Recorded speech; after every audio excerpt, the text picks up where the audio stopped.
Muy buenas y bienvenidos a un nuevo episodio de nuestro podcast. Hoy tenemos como invitada a Rocío González en Descubriendo con el Artista. Estamos aquí en Triana, en Sevilla, en su última exposición, Ellas, ¿no? En un entorno espectacular. Estamos grabando en su sala donde expone ella. Tenemos aquí una de sus obras, por detrás, aquí esto está todo lleno de sus obras, inmersos totalmente en su arte, así que es espectacular, un sitio increíble que os animo a que vengáis.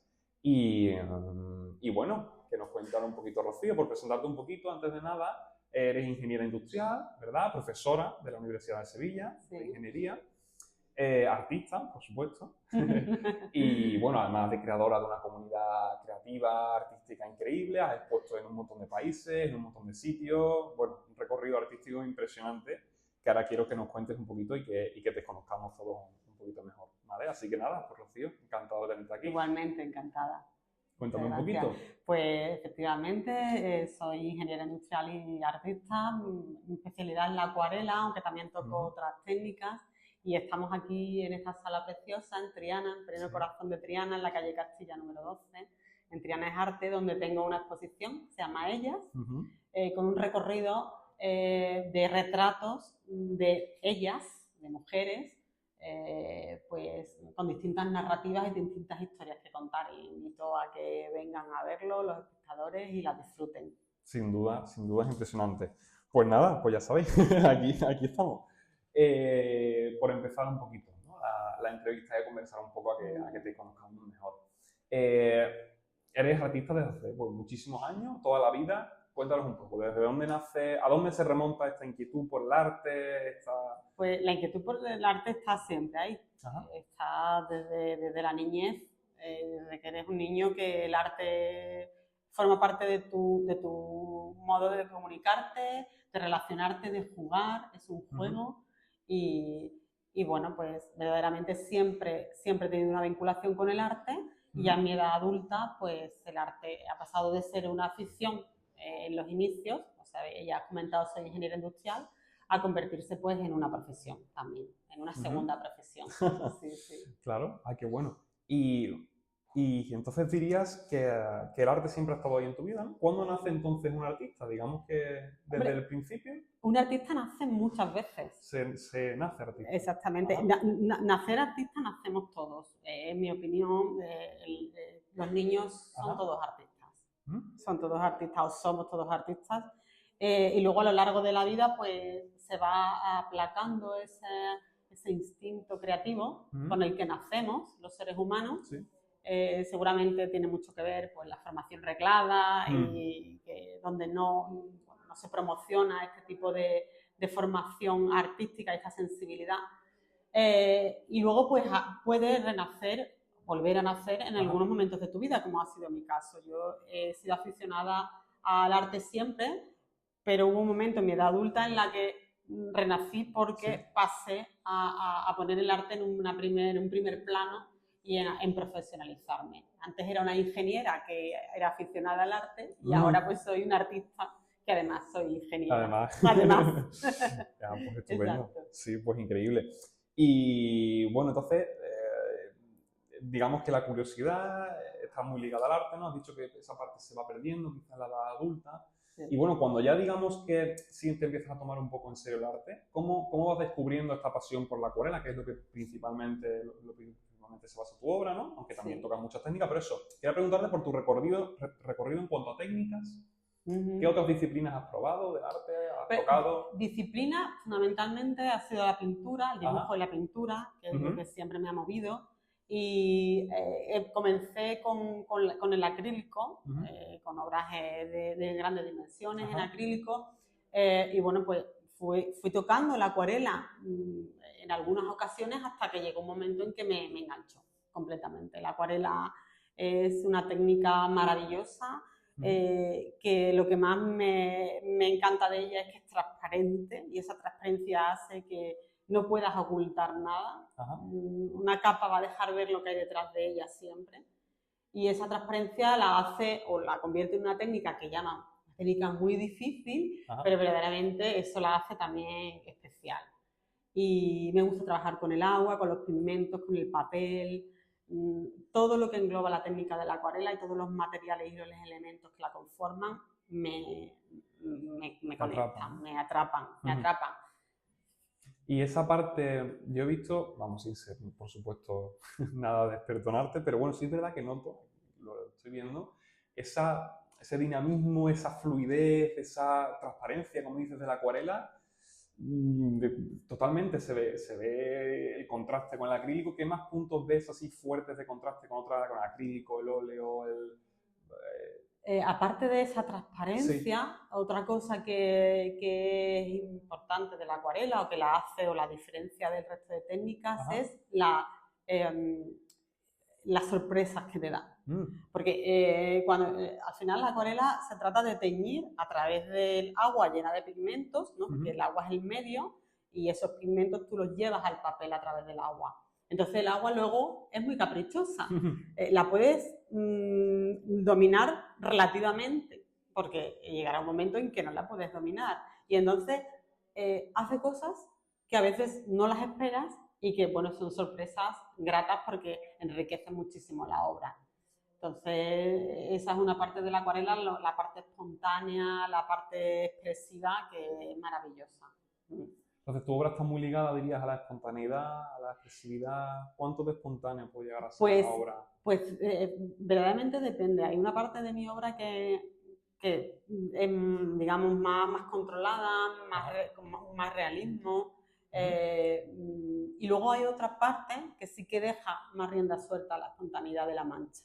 Entonces, que es la que estoy ahora mismo desarrollando. En una nueva serie de obras donde experimento más y dejo más libertad. Siempre me gusta que haya un contraste entre el control que requiere el retrato, porque verdaderamente yo hago mucho retrato, y luego la espontaneidad que hace que una obra sea personal y sea expresiva y que sea verdaderamente interesante. Cuando una obra es demasiado perfecta, pierde interés. Pierde interés. Sí. ¿No? Interesante. Quería, por supuesto, comentar sobre el retrato, ¿no? Quizá es lo más llamativo, es que es increíble, ¿no? Lo que transmite. ¿De dónde surge esta idea del retrato, este interés por las caras, por la expresión? Me interesan mucho las caras, porque detrás de cada retrato hay una historia. Es una manera de representar el alma a través de la cara, a través de la mirada. Yo creo que el alma humana está ahí, en el rostro. Y claro, el encontrar una referencia para la cual tú puedes retratar, no solamente se trata de hacer un retrato para que esa persona se vea representada fielmente, sino que también tenga un mensaje, tenga algo detrás, una historia, y verdaderamente al final cuando haces un retrato, el retrato es una idea y empieza digamos, a crecer a medida que lo vas explorando, lo vas pintando, lo vas desarrollando, y llega un momento, un punto en el que empieza a tener vida propia.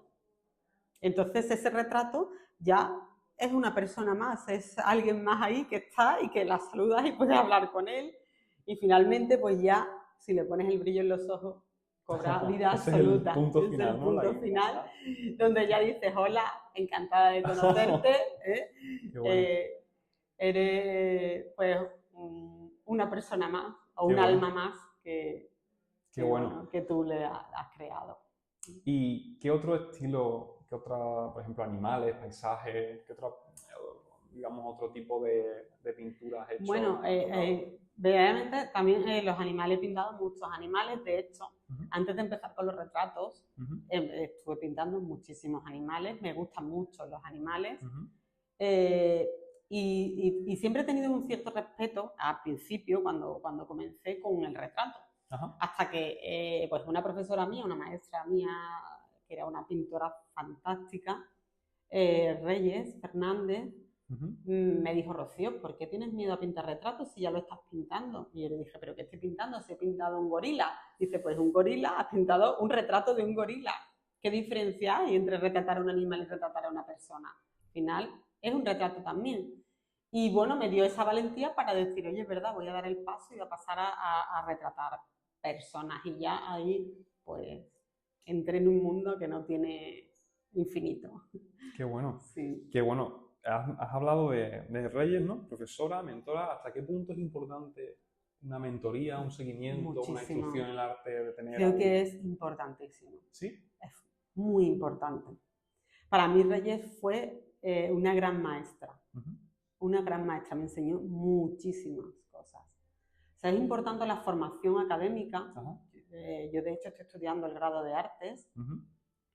Pero también es muy importante la formación a nivel técnico con maestros y artistas. Porque es una profesión.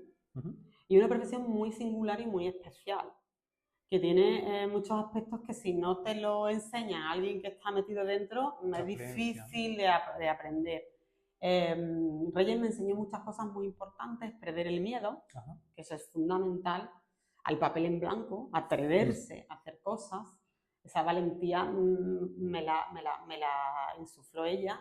Y también perder el miedo a exponerte, a exponer, porque una obra metida en una carpeta no es arte. Es una obra metida en una carpeta.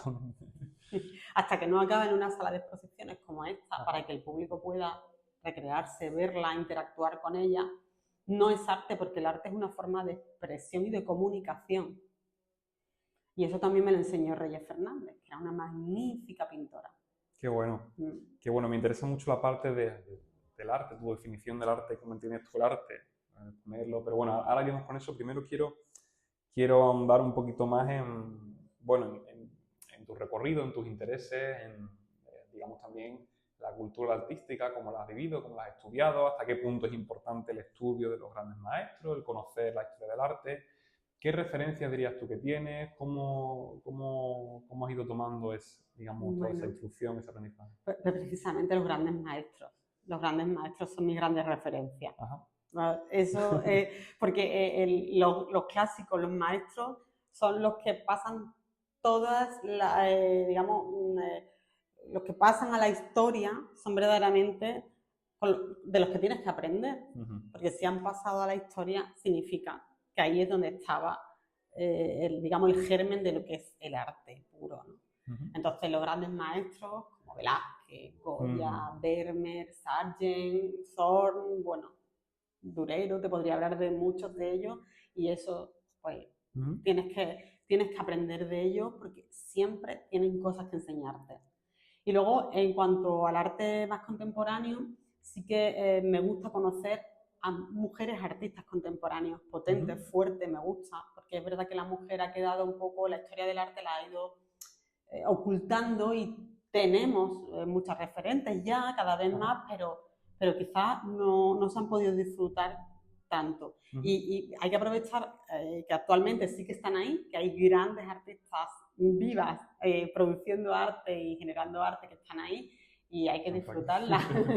Claro, yo por ejemplo me gustan mucho grandes artistas como por ejemplo una española que es Lita Cabellut, una americana que es Ali Cabanot, que hace unas maravillosas acuarelas de retratos expresivas que son espectaculares. Me gusta mucho la combinación entre lo académico y también la expresividad emocional contemporánea.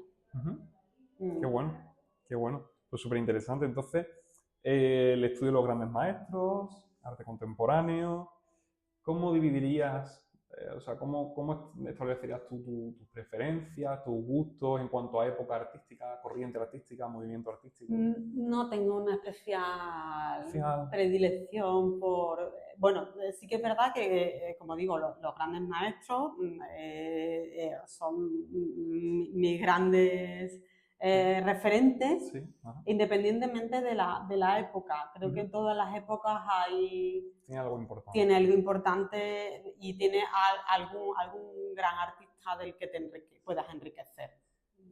Qué bueno, vale.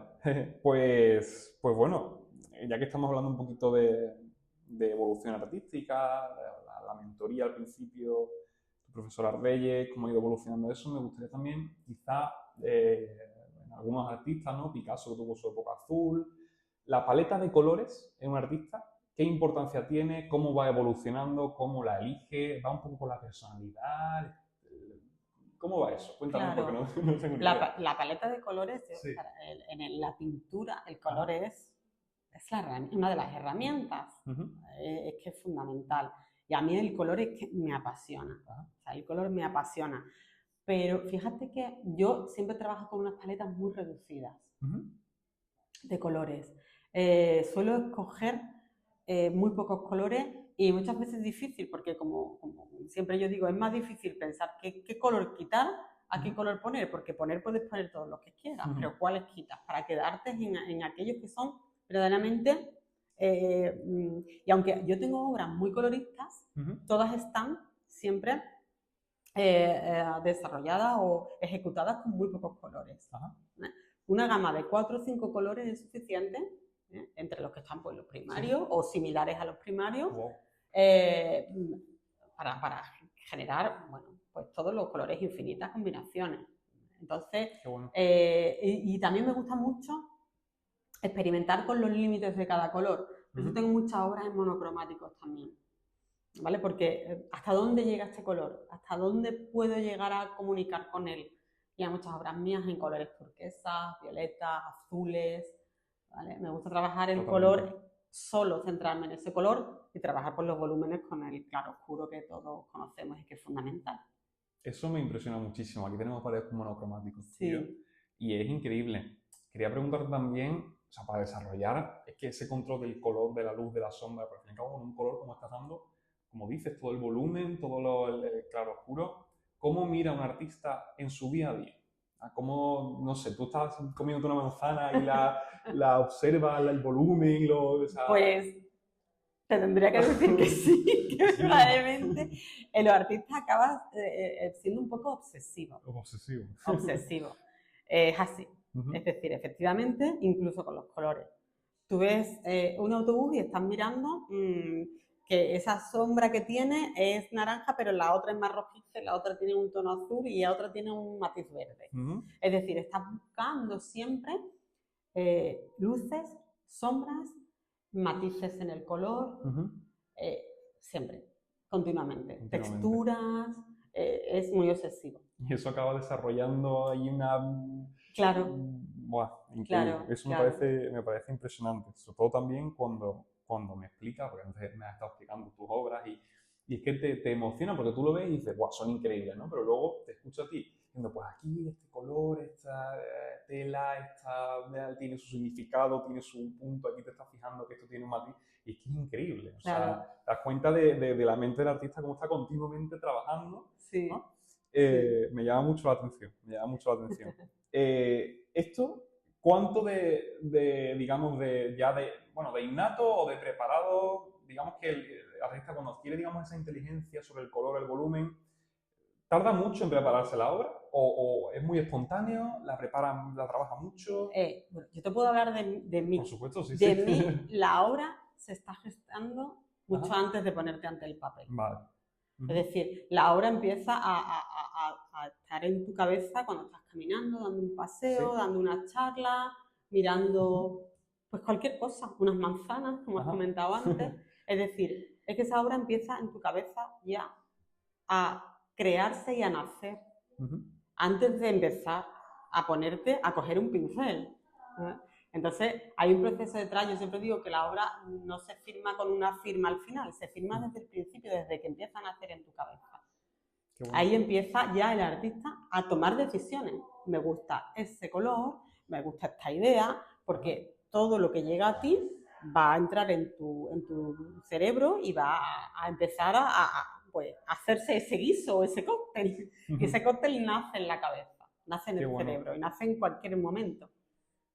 ¿Y cuánto de corrección, de rectificación hay en el proceso de la obra? Claro, una vez que la obra está empezando a gestarse en tu cabeza, hay que empezar a darle forma para hacerla realidad, para al final que acabe plasmada en un papel. Entonces hay que empezar ya a buscar referencias, fotografías, buscar paletas de colores, tomar decisiones con respecto a lo que vas a hacer. Luego planificar una composición, qué formato voy a hacerlo, un vertical, un cuadrado, un horizontal, qué elementos voy a poner ahí, qué composición, porque la composición es fundamental también. Totalmente. ¿Vale? Ese retrato va a mirar aquí, va a mirar de espaldas, va a estar en un lugar, en otro, qué voy a poner alrededor suyo, qué elementos voy a incorporar. Pues hay un montón de procesos de documentación donde tienes que ir recogiendo para que esa obra finalmente capte.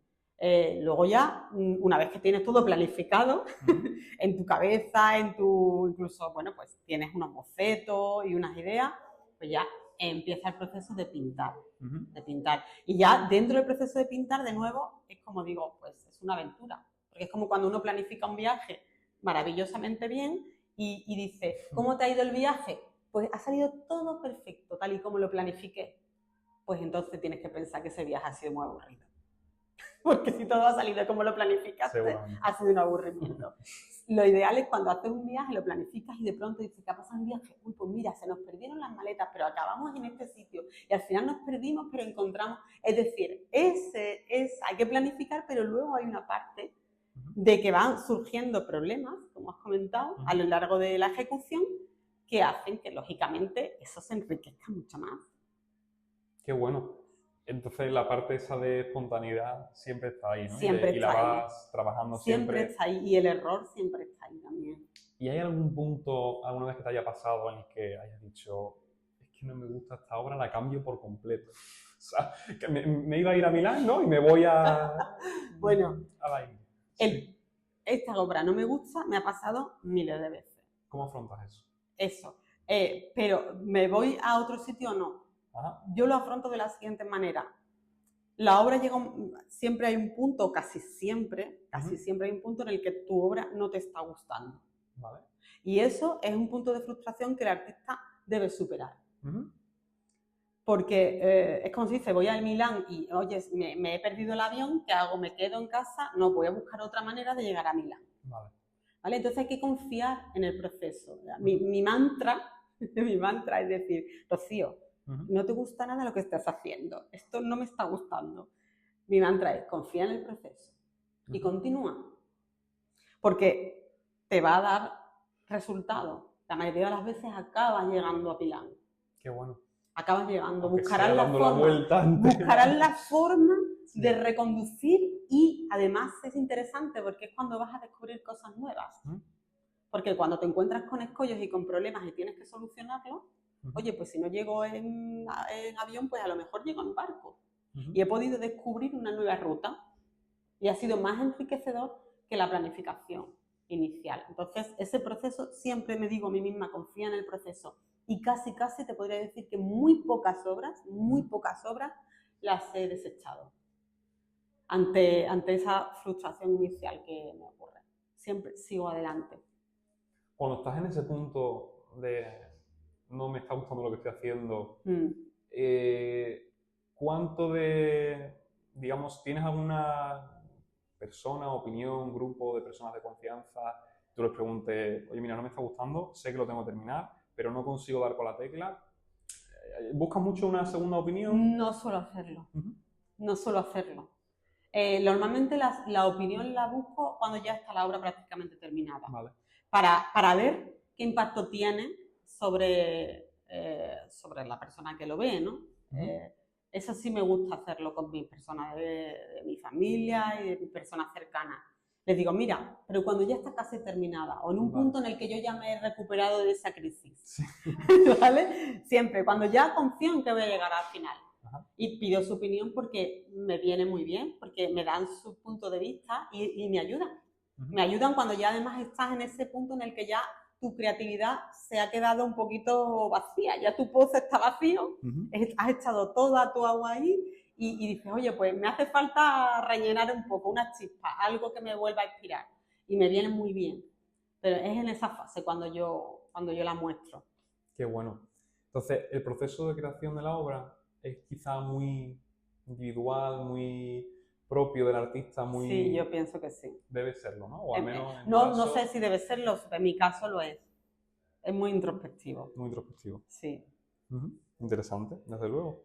Y mira, no tenía preparado esta, pero por ligarlo un poco, por eso quizá se ve tanto la personalidad del artista en el cuadro, la forma de ser del artista en el cuadro.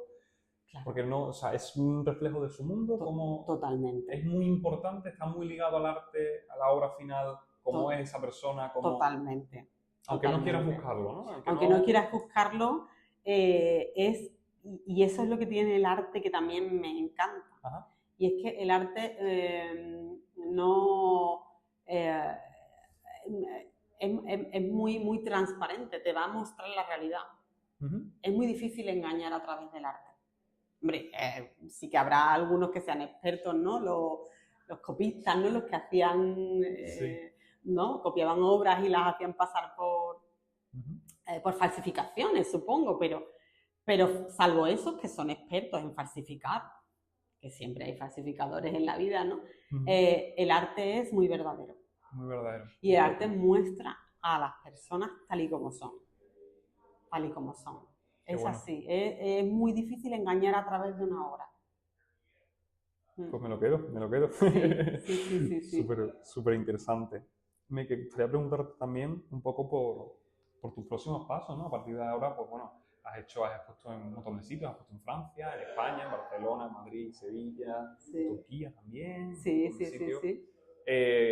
Cuéntanos un poco sobre la comunidad creativa que tienes, próximas exposiciones, un poco el mundo del arte. Mira, pues yo, como aparte de ser ingeniera, soy profesora de universidad. La docencia para mí siempre también ha sido una parte importante de mi vida.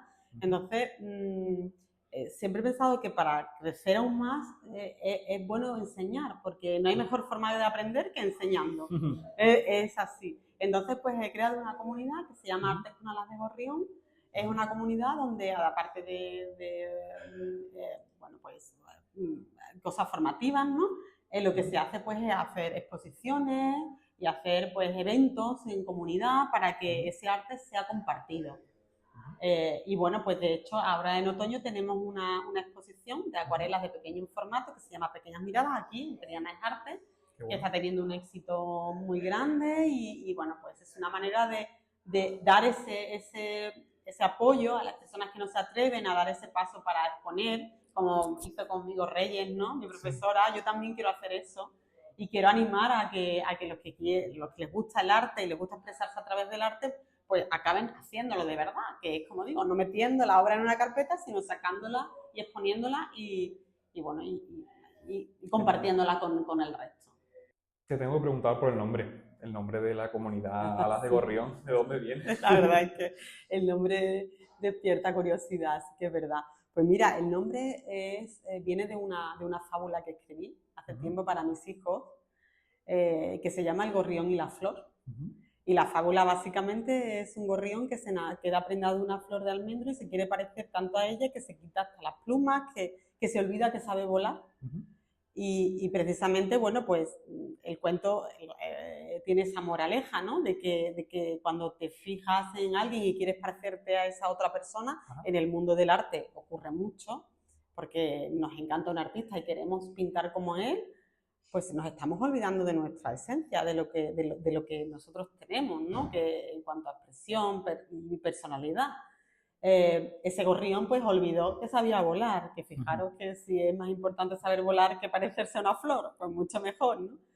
Y eso es lo que ocurre muchas veces en el arte y por eso ese es el nombre de la comunidad artística y ese es un poco el origen, crear una comunidad donde cada uno tenga su voz propia y no sea una comunidad alrededor de un artista que todos quieran imitar. Claro. ¿Vale? Sino que sea una comunidad donde todos tengan su propia voz. Me encanta. ¿Esto lo habías explicado alguna vez? Pues lo dejo un poco. Yo tengo también una cuenta de Patreon que se llama así, ¿no? Comunidad creativa Arte con Alas de Gorrión. Y la primera entrada que hice en esa cuenta fue la fábula que está contada por mí en esa plataforma. Y dejo muchas veces esa libertad a los artistas que entran en Patreon para que ellos investiguen de dónde viene ese nombre, que no todos lo saben. Desde luego da que pensar y da curiosidad. Sí. Pues nada, la verdad que es increíble. Una charla maravillosa. Desde luego que yo me voy con mucho aprendido y creo que nuestro público también, por supuesto, desde allí, desde casa. Muchas gracias. Y yo encantado. Yo de verdad que increíble. entré en esta sala y me quedé totalmente pues alucinado. Nada más aquí con Rocío, pues un auténtico privilegio que nos lo explique ella, que os lo cuente ella y yo encantado de poder hacer. Muchas gracias, el privilegio es mío. Muchísimas gracias por venir al podcast y aquí te tenemos, esta es tu casa, cuando quieras volver con otra entrevista, aquí estaremos. Tienes ahora esta exposición en Trianarte. Exacto. ¿Dura hasta final de agosto? A final de agosto está todo el verano y está pues eso. Y luego en octubre, ¿verdad? Y en octubre tendremos la comunitaria, pues la comunidad Arte con Alas de Gorrión. Pues increíble, muchísimas gracias por todo. Gracias.